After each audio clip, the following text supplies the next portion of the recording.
এসো আজকে আমরা ছড়ার মধ্যে দিয়ে কিছু ফুল, ফল, পাখি এদের সম্পর্কে কিছু তথ্য নিয়ে আলোচনা করি। প্রথমেই যে ফুলের কথা বলবো সেটা হচ্ছে গোলাপ। গোলাপ শীতকালে অনেকের বাগানেই খুব সুন্দর বড় বড় গোলাপ ফুটে থাকে।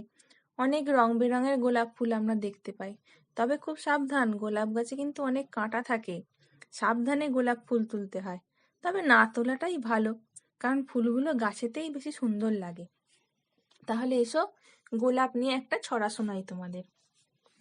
কত রঙের গোলাপ যে হয়, লাল গোলাপি সাদা, হলুদ গোলাপ দেখে অবাক হলো কুকুর দাদা। রং যেমনই হোক না তাতে গন্ধ মিঠে হয়, কাঁটায় ভরা ডালে গোলাপ কেমন করে রয়। গোলাপ ফুলে মন যে ভোলে ইরান দেশের ফুল, সবাই তাকে নিজের ভেবে করেই ফেলে ভুল। এই হলো গোলাপ ফুলের কথা। এবার শীতকাল পড়ছে, মোটামুটি কমলা লেবু তো এখন বাজারে উঠেই গেছে। শীতকালে সবাই কমলা লেবু খেতে ভালোই বাসে, আর ফলটা শীতকাল হলে খুব মিষ্টি হয়। তাহলে কমলা লেবু নিয়ে একটা ছড়া বলি। এই যে দেখো কমলা লেবু, লেবু ফলের রানী, রঙিন কাপড় পরে আছে ঘোমটা মাথায় টানি। কোয়ায় কোয়ায় ঘিরে রাখে কমলা লেবুটাকে, উপর ঢাকা খোসায় রস সুবাস ভরা থাকে।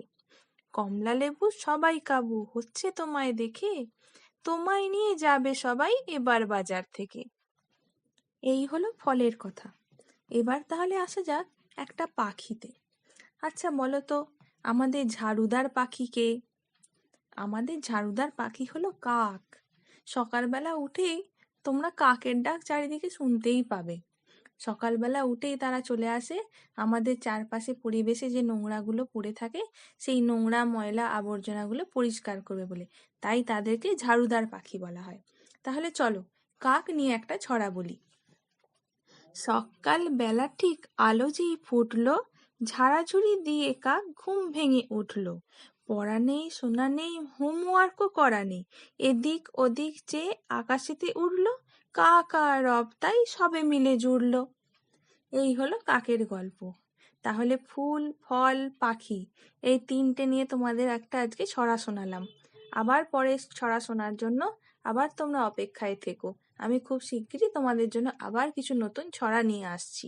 আজকের জন্য টাটা।